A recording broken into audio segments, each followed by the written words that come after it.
Good morning students. We'll start with the next concept of the topic respiration in higher plants. Already we have dealt with aerobic and anaerobic respiration. Now let us continue with some of the differences between the aerobic and anaerobic respiration. So if you want to take, you can take the definition itself as a point. What is the definition of aerobic and anaerobic?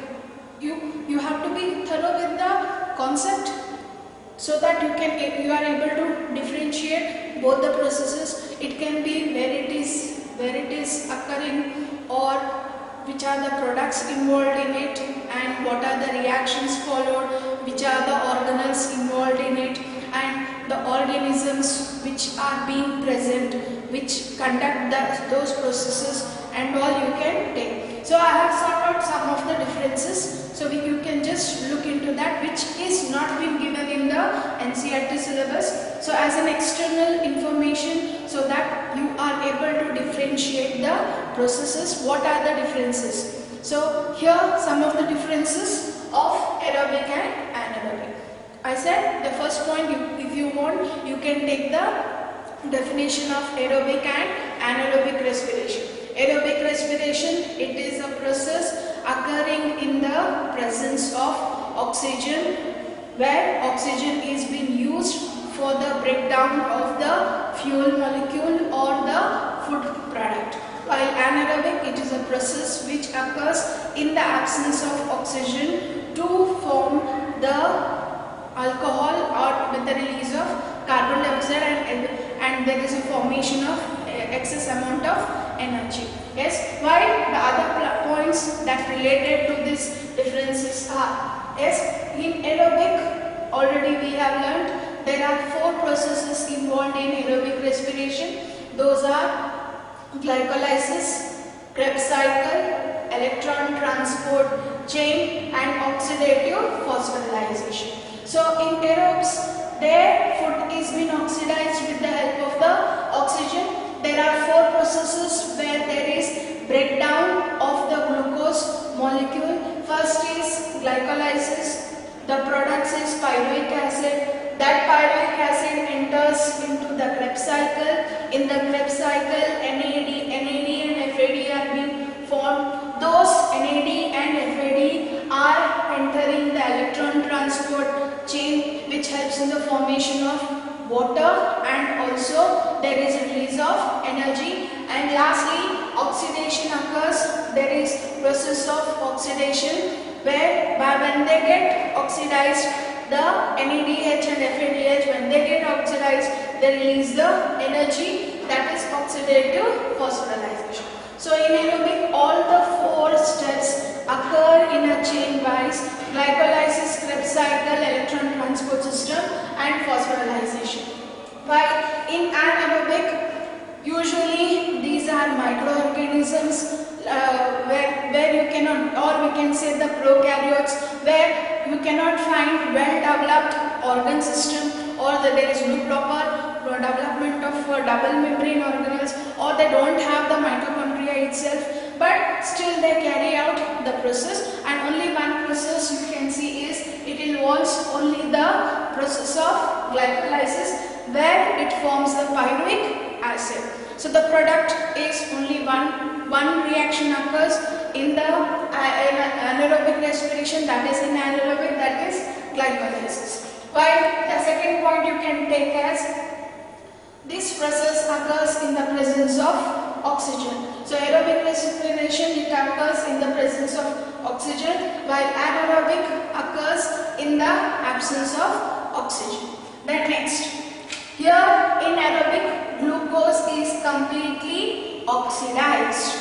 In aerobic respiration, the glucose, first from glycolysis, glucose to pyruvic acid, partial, but when it enters into the Krebs cycle, it is completely oxidized. But in anaerobic, the glucose is partially oxidized. It is not digested, or it is not broken down, or it has not been completely oxidized. So glucose is partially oxidized. While in aerobes, where oxygen is required for the digestion digestion of the food or glucose. So it is, you can find this process in all the plants and the animals. So aerobic respiration occurs in plants and the animals. Yes, while plants and the animals, the food that is being prepared by the plants, it is being stored in the form of starch. That starch is the sucrose. Sucrose is a form of exhaust sugar which get digested, and in the animals also the food is being stored. That food that get oxidized and releases the energy. So this aerobic process occurs in the plants and the animals. While anaerobic respiration, it is found usually in the microorganisms, in most of the fungi. Take the example of a yeast or a bacteria. Take the example of lactobacillus, formation of curds, yeast for the process of fermentation. So you can take this point also, where it occurs in the microorganisms, while aerobic respiration occurs in plants and animals. And here, what are the initial products and what are the end products? So usually in this form, the initial products is a glucose, but here glucose requires oxygen for its for the process of breaking down, but in anaerobic it does not require the oxygen. But initially, what are the initial products? Are the glucose. If it reacts with oxygen, then it is aerobic. If it is in the absence of oxygen, it is anaerobic. Then what are the end products? We'll see what are the end products. So initial products, glucose only. But what are the end products? The end products are carbon dioxide and water. You can go to the equation then. What is the equation of aerobic respiration? C6H12O6 plus 6O2 gives rise to 6 CO2 plus 6H2O with the release of 38 ATP molecules, that is equal to 686 kilocalories of energy. So what are the end products? If you just go through that equation, see the equation properly, that is initially given in the previous classes, the equation of the aerobic respiration. The end products are carbon dioxide and the water. While in anaerobic respiration, the end products are ethyl alcohol, carbon dioxide or lactic acid. But the common process in both of this is glycolysis. So the end products in anaerobic respiration are ethyl alcohol or lactic acid. Why? Now where this process occurs, you can take that point also. There the process occurs, the reaction occurs in the cytoplasm and in mitochondria. In aerobes, that is aerobic respiration, it occurs in the cytoplasm of the cell. For example, the glycolysis is occurring in the cytoplasm. The product, that is pyruvic acid, will enter the mitochondria. Already we have learnt in the detail about that. So here the reaction is occurring in the cytoplasm and in the mitochondria. While in the anaerobic process, the process occurs only in the cytoplasm or sometimes even extracellular. It is outside the organelles also. For example, if you take as a yeast, so we call it as extracellular digestion also, but usually the process occurs in the cytoplasm. Then take the amount of energy released. So you can consider that point also. What is the amount of energy released by aerobic respiration? It is 38 ATP molecules, which is equivalent to 686 kilocalories of energy. While anaerobic respiration releases 2 ATP molecules equivalent to 656 kilocalories of energy. Then this process of aerobic respiration is continuous. You are continuously respiring. Yes. Only at the end of the life, when there is a death, the process of respiration stops. But in plants, it is a continuous process. In animals, also it is a continuous process until the death. Yes, so in aerobes, that is the aerobic respiration is a continuous process, while anaerobic can be time based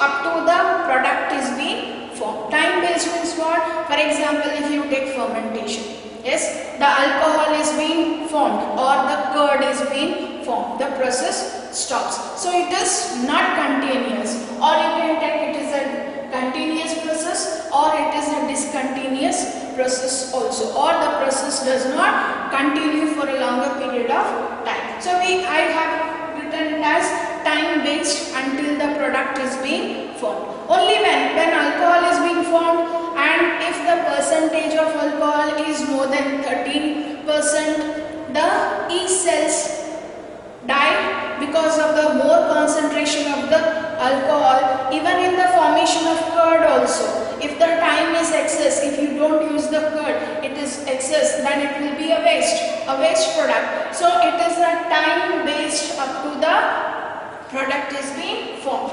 And here the main for the formation is mitochondria is required, because it is a very lengthy process. Many enzymes have to be there. We have a large body, we require more amount of energy, and that more of amount of energy, many millions of cells are present with many millions of mitochondria are present in the body. So here in this mitochondria play an important role for the synthesis of ATP, while as a prokaryotes no double membrane organelles are present, wherein the mitochondria is not essential in the process. So these are some of the differences. If you want to add any extra points, you can add for the process, but these are the some processes or the differences by understanding both aerobic and anaerobic respiration.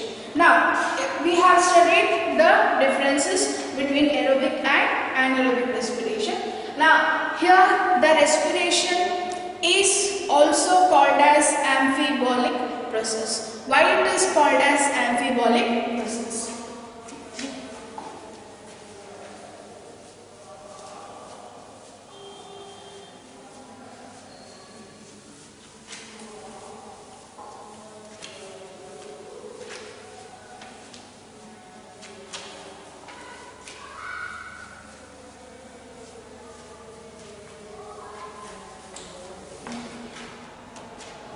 Before that, we'll try to understand these two words, catabolic process and anabolic process, or catabolism and anabolism. So already you might have learnt in the previous or the knowledge question what is catabolism. Catabolism is what? Breaking of processes, or it is called as a destructive process, where larger molecules are being broken down into simple components. So catabolism we can take as breaking down process or destructive process, where large group of chemicals or molecules are broken down into simple components.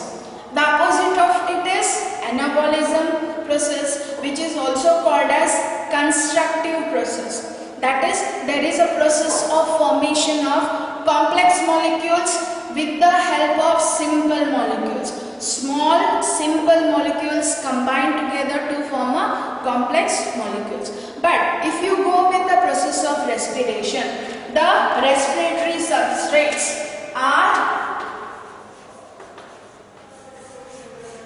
fats, yes, carbohydrates and proteins. These are complex processes. Already we have learned about the carbohydrates, that is the glucose. What happens? Here the carbohydrates is converted into simple sugars. It is converted into simple sugar. That is, the example is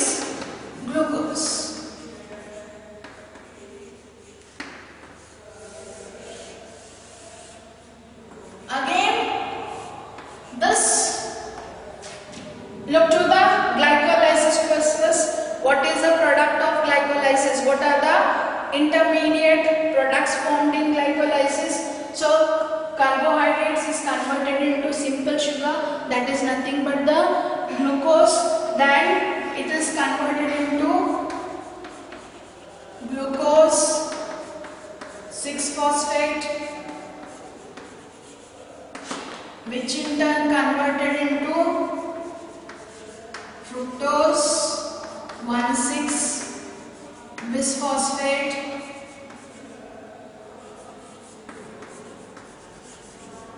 yes, where there is cleavage, the fourth step of the glycolysis, where there is cleavage to form dihydroxyacetone phosphate and phosphoglyceraldehyde. I am writing the short form. Yes, this is just a process to show you all. So fructose undergo the cleavage, that is to form dihydroxyacetone phosphate and phosphoglyceraldehyde. This all detail we have learnt in glycolysis. Yes, so what happens to the phosphoglyceraldehyde that is formed? That will convert into pyruvic acid, which enters into the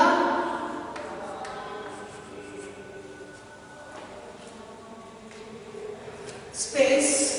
I will just take the reactions a little bit number because of the space. What happens here?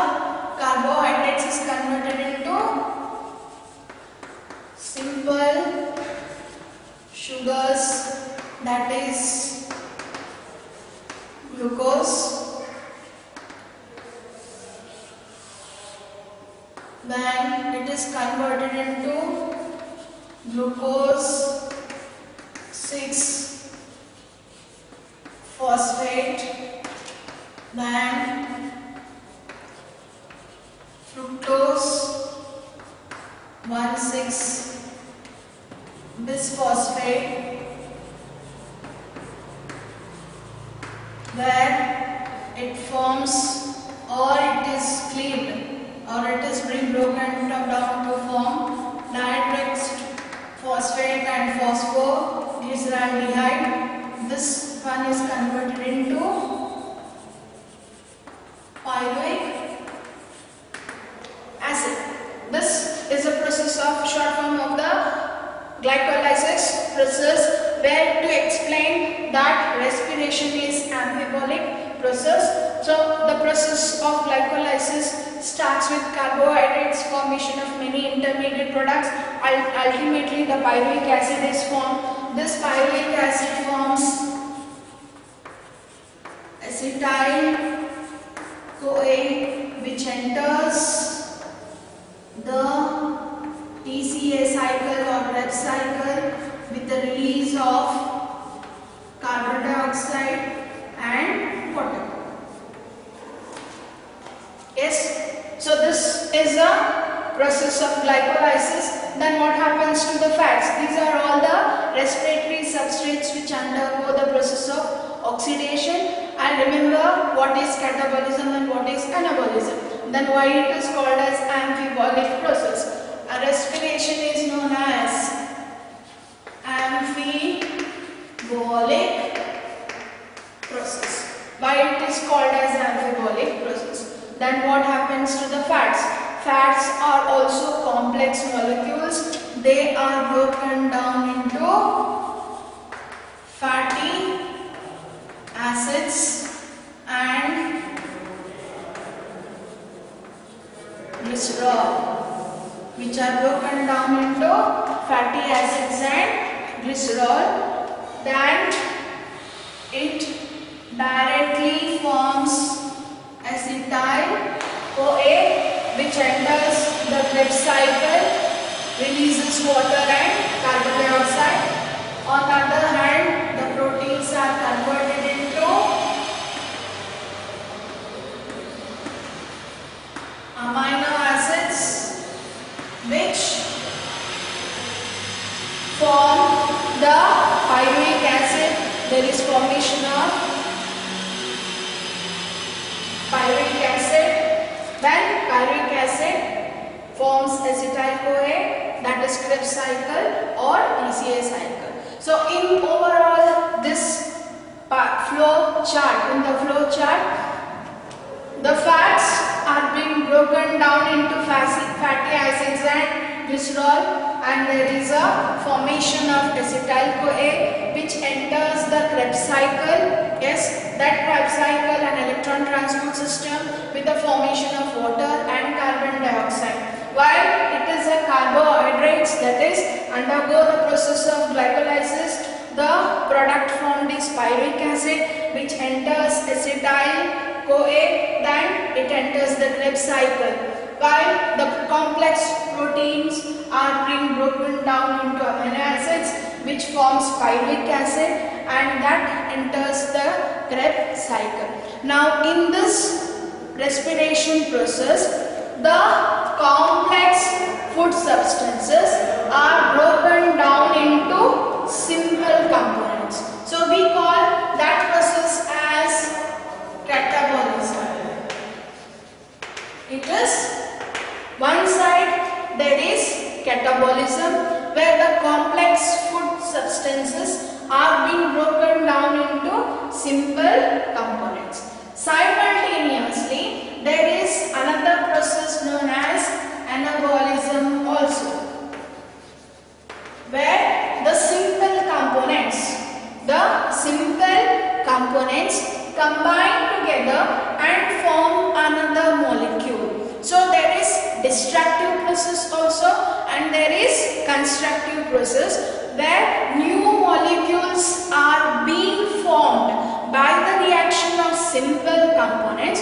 So the respiration process goes with the both. It is a dual process. At one side there is catabolism and the other side there is anabolism. So the process of respiration is said to be as amphibolic process, where you can see both constructive processes also and destructive processes, where when the complex molecules are broken down into simple molecules, those simple molecules, that is, there is destructive process, and meanwhile a constructive new components. By joining of simple components, there is a formation of a product. So here the process of respiration, in this process of respiration, it undergoes both catabolism and anabolism. As the process is occurring in dual form, it is called as amphibolic process. So the process of respiration is regarded as amphibolic process because it undergoes both catabolism and anabolism. So what is catabolism? It is a destructive process where complex molecules are being broken down into simple components, while the anabolism is constructive process where simple molecules combine together to form a complex organism. But respiration, it occurs both. It is both, that is anabolism and catabolism. So it is called as, it is regarded as amphibolic process. Then the next part we will go is the respiratory balance sheet and the RQ or the respiratory quotient. What is respiratory balance sheet and the respiratory quotient? What are those processes?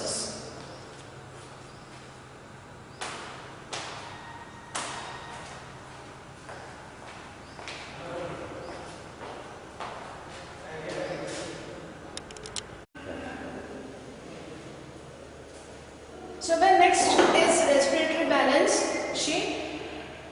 It is the process where we calculate the amount of what form of energy is being released or how much amount of energy is being. It is just a theoretical expression to identify. We know that group 1 glucose molecule produces around 36 ATP molecules of energy, then it is equivalent to 686 kilocalories. It is in this process of respiration, not only one glucose glucose molecule is being involved. There are millions of molecules. Our body is made up of many number of cells, where there are many forms of metabolic reactions occurring in our body, and the cell contains different numbers or many organelles that perform the particular functions. You can see the chloroplast undergoes the process of photosynthesis in the plants for the formation of the food. Yes, while in the mitochondria there is synthesis of ATP molecules. But if you estimate some of the balance shape, yes, so what do you understand by balance shape, or what we can just a theoretical expression of the process of respiration. So in this theoretical respiration, in that here the respiratory pathway, it is a sequential process where it goes, or it is occurring step by step with occurrence of one process to another process, where it involves glycolysis, PCA cycle, that is Krebs cycle, followed by electron transport system, and the terminal oxidation with the synthesis of ATP. So all these processes occurring sequentially, they occur sequentially. While the NADH that is being produced is transferred to the mitochondria for the oxidation, that is, it enters the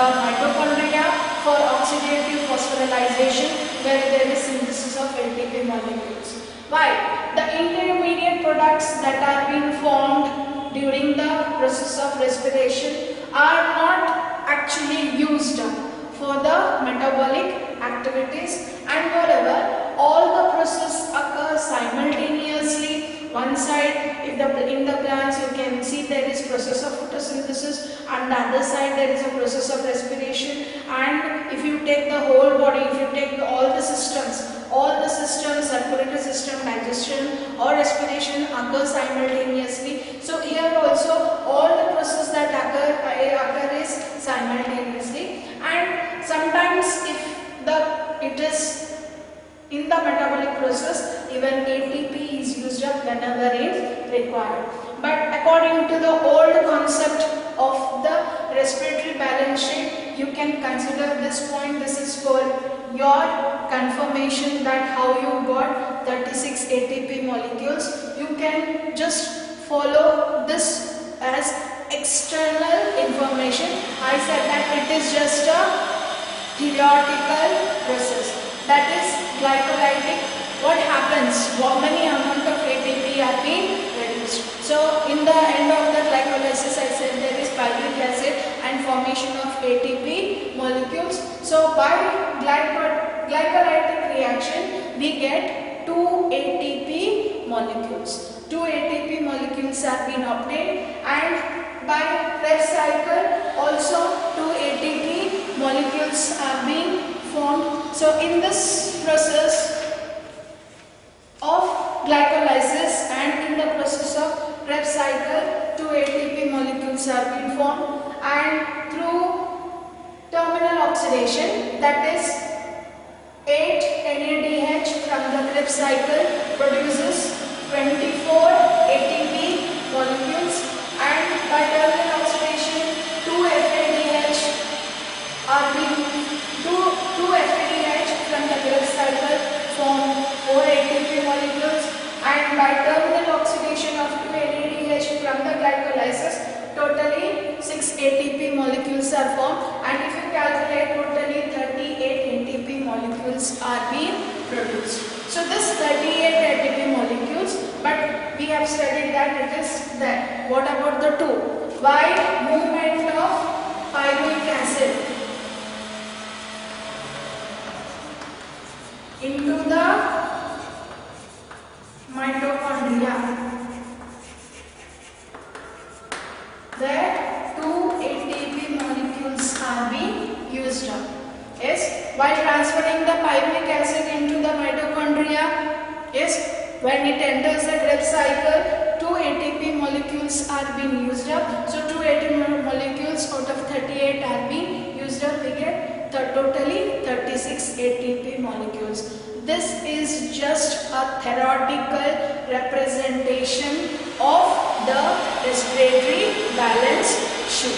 So in this respiratory balance sheet we get only this is the old concept of balance sheet. According to the new NCERT, a new concept, this is the respiratory balance sheet. This you can consider as an external information of the process. So totally molecules that we get is 36 ATP molecules. So here by glycolytic 2 ATP, Krebs cycle also 2 ATP, through terminal oxidation of 8 NADH of the Krebs cycle we get 24 ATP, and 2 FADH from the Krebs cycle form 4 ATP molecules, while terminal oxidation of 2 NADH from glycolysis forms 6 ATP molecules. 2 total 38, but 2 are being used up as it is an active process. Movement of particles from the region of higher concentration to lower with against the concentration gradient where requirement of energy. There is active transport occurs during the active transport ATP is used up. So totally we get 36 ATP molecules. Then the next we will go with respiratory quotient and some of the differences between, what are the differences between the photosynthesis and respiration.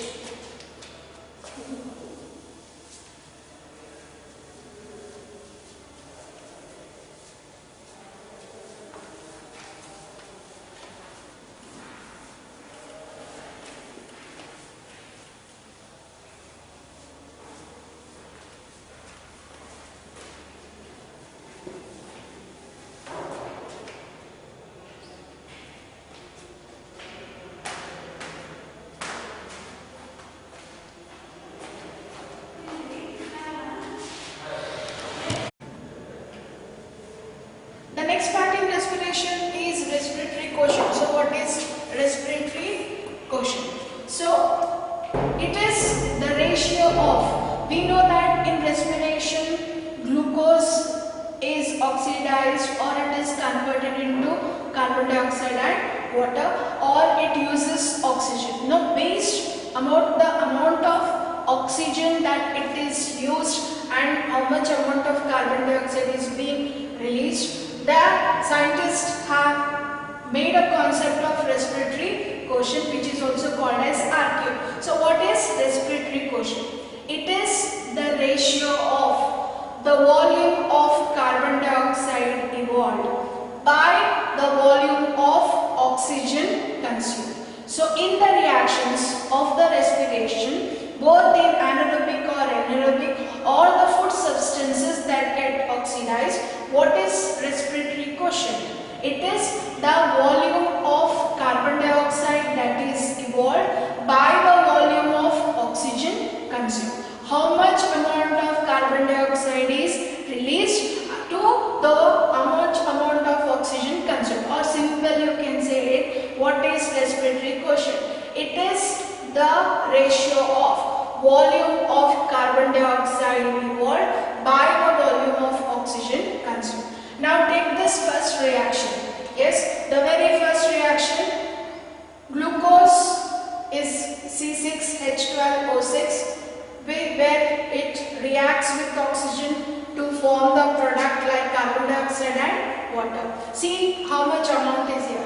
Glucose, 1 glucose molecules require 6 amount of oxygen while 6 amount of carbon dioxide and produces the energy. So what will be the RQ value of 6 carbon dioxide by 6 oxygen? 6 molecules of carbon dioxide are being released and 6 molecules of oxygen are being consumed. So it is 6 by 6 and it is equal to 1. So the RQ value is 1 if the respiratory substrate is a carbohydrate. So the RQ value of a carbohydrate is equal to 1 because here the amount of carbon dioxide that is evolved is equal to the amount of oxygen consumed. Yes, then see this equation here.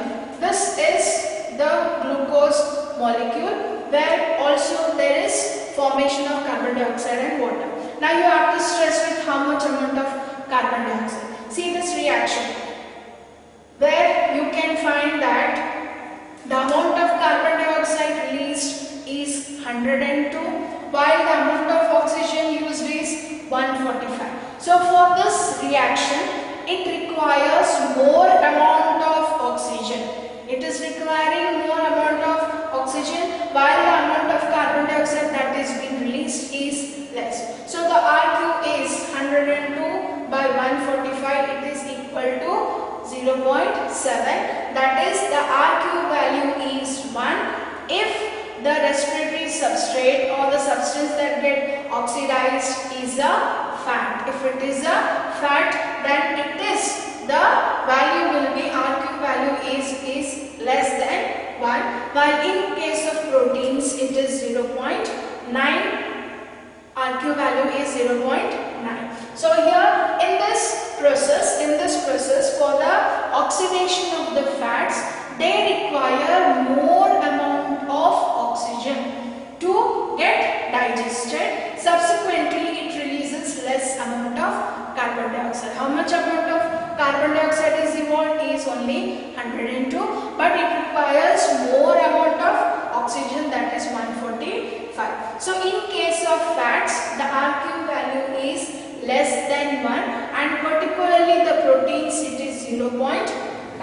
Then using this reaction where COH, a carboxylic or a compound, reacts with oxygen to again produce 4 molecules of carbon dioxide, 2 molecules of water with 60.2 kilocalories of energy. Now what happens here in this case? Here 4 molecules of carbon dioxide are being released where it uses only less amount of oxygen for the process of oxidation or it digested, and the RQ value is more than 1 in case the respiratory substrate is an organic acid. So organic acid do not require much amount of oxygen for the process or for digesting the food substances. So and it releases more amount of carbon dioxide. The amount of carbon dioxide that is released is 4, but it uses less amount of oxygen. While in this, that is the proteins and the fats, they require more amount of oxygen and evolve less amount of carbon dioxide. So the RQ value is always less than 1. But in case of organic acids, the RQ value is more than 1. Then with this reaction what happens? Glucose is broken down, forms ethyl alcohol and carbon dioxide with the release of energy. So what happens here? There is no oxygen at all.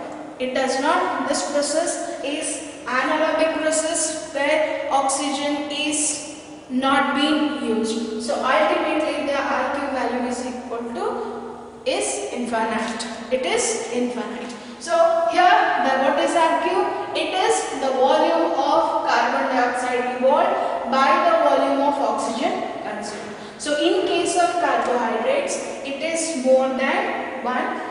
It is equal to 1. Carbohydrates, the RQ value is equal to 1 because the amount of carbon dioxide that is being released or evolved is equal to the amount of oxygen consumed. But in case of proteins and fats, it is less than 1. Yes, it is less than 1. It can be 0.7 in case of fats or 0.9 in case of proteins. So always when the fats and proteins are the respiratory substrates, the RQ value is equal to 1. While if the respiratory substrates undergo oxidation and they are organic acid, the RQ value is always more than 1. But in anaerobic condition, that is as external process and some external information, RQ value is infinite. Then the last we will compare the difference between the photosynthesis and respiration. So we will go with the differences between photosynthesis and respiration.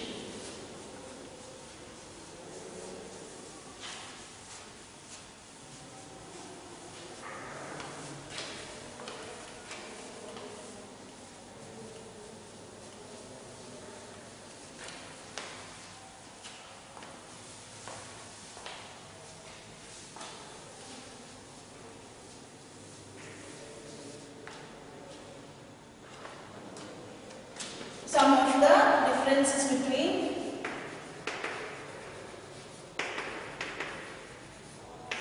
respiration and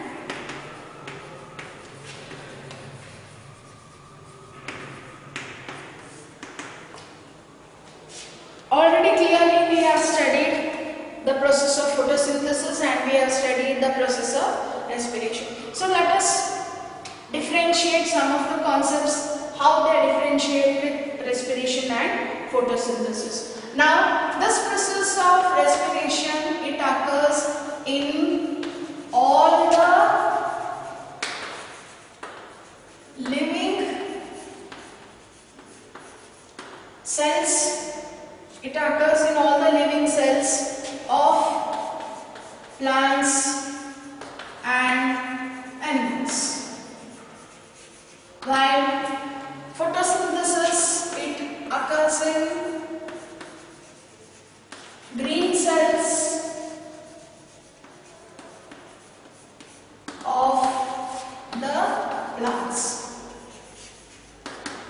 So respiration is a process which is occurring in all the living cells of the plants and the animals, while the process of photosynthesis, it is occurring only in the green cells of the plants, that is, which contain the chlorophyll and the chloroplast. That is, as they are autotrophic, they absorb the solar energy and that energy is used for the synthesis of the food. So it occurs in the green cells of the plants, it is found only in the plants. And you can go with here mitochondria is a site of respiration, and photosynthesis, in photosynthesis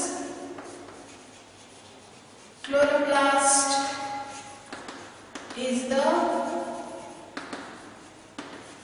site of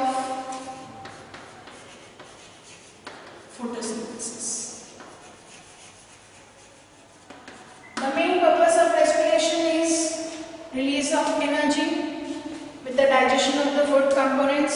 So naturally it occurs in the mitochondria, especially in aerobic conditions, while photosynthesis, it occurs in the chloroplast with the green cells, in the mesophyll cells, or the cells, the leaves of the cells where it contains the mesophyll cells. The mesophyll cells contain the chloroplast. So chloroplast is the site of photosynthesis. Then it is a continuous process.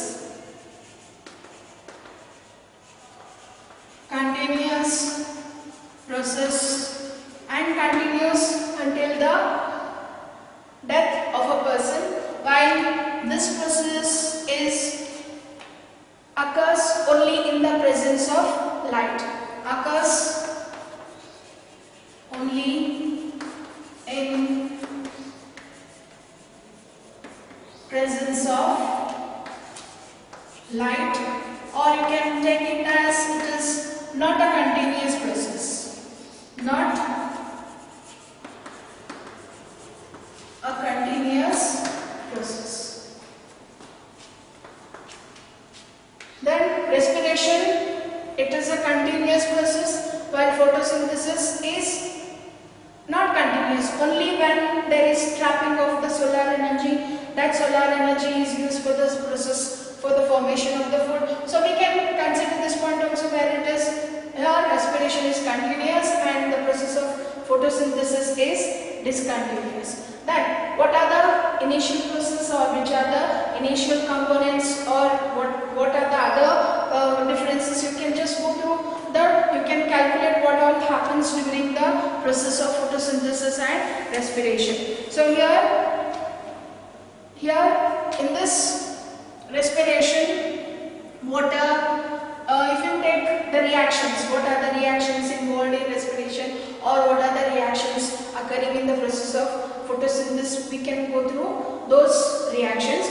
Water and carbon dioxide, if you take the end products, what are the end products of respiration? Water and carbon dioxide. Yes, if you take the equation of respiration, respiration. What is the end products? Water and carbon dioxide are the end products of respirations. Go through the equation then of respiration. Compare that equation with the process of photosynthesis. Look to the equation of photosynthesis. So here water and carbon dioxide are the end products in case of respiration.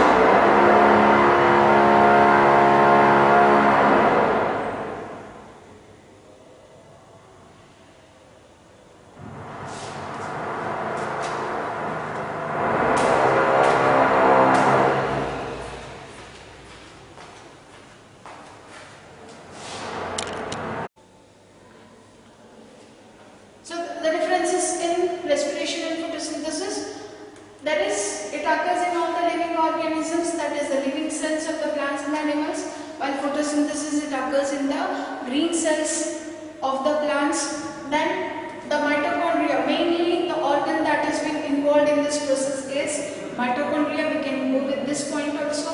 Mitochondria, that is the site of respiration. The process of respiration is because of the mitochondria, and it occurs in the presence of mitochondria. So we can consider this point as mitochondria is the site of respiration, while in photosynthesis chloroplast is the site of photosynthesis. This next you can take as continuous process. Respiration is a continuous process, while photosynthesis is not a continuous process. Then if you just see the reactions or the equations of photosynthesis and respiration, water and carbon dioxide are the end products of the respiration, while glucose and other intermediate products, usually the glucose is the end product of the photosynthesis. And here the main process of respiration is release of carbon dioxide. So carbon dioxide is released, and the photosynthesis, it releases the oxygen.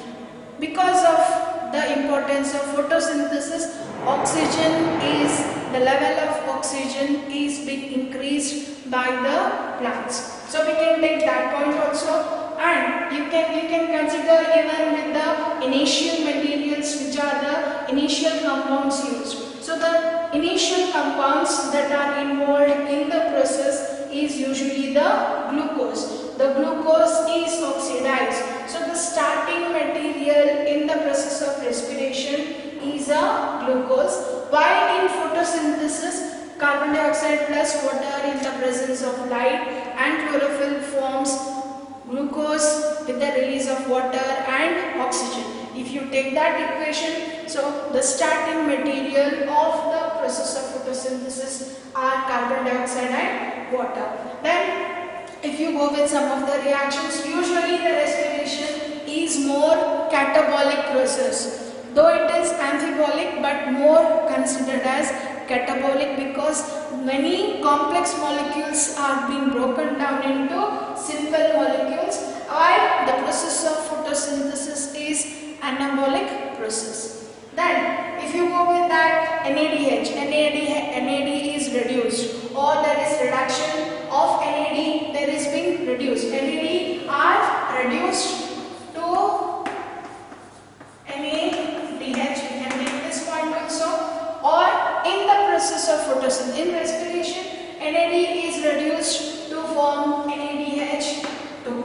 Yes, while in photosynthesis, during cyclic and non-cyclic phosphorylation, there is formation of NADH molecules, ATP along with NADH molecules. That if this process is exothermic, respiration is exothermic, while photosynthesis is endothermic reaction.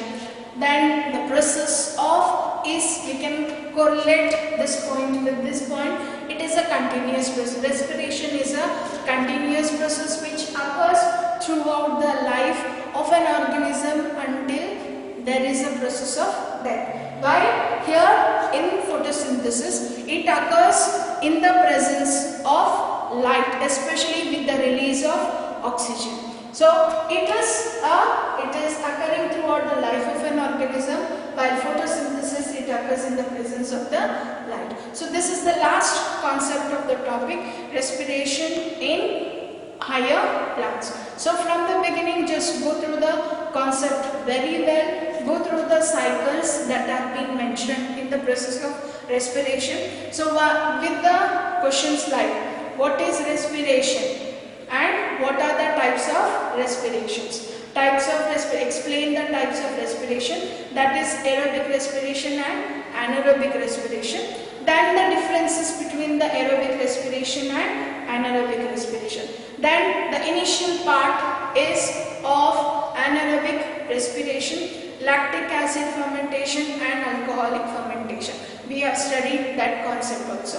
While in aerobic respiration, all the four processes, very important chapter, nothing have to be neglected, all have to be considered in this process, especially the schematic representation, all of them with 5 marks. Glycolysis, that is also called as EMP pathway, for 5 marks. Krebs cycle, 5 marks. Electron transport chain, 5 marks, with last process is terminal oxidation. Then what is respiratory quotient of each can be asked for 2 marks. What is the RQ value of fats? What is the RQ value of carbohydrates? So that respiratory quotient can also be asked for 2 marks for particular acid. Then here, why we consider respiration as an amphibolic process, you have to draw the flow chart with the products and why it is called as both, it undergoes both catabolic and anabolic process. So with this we are ending the topic respiration in higher plants. Main questions are glycolysis, Krebs cycle and electron transport chain, which are the schematic where you have to be perfect while representing the schematic representation of the process. So thank you. We have ended this chapter, that is the respiration in higher plants.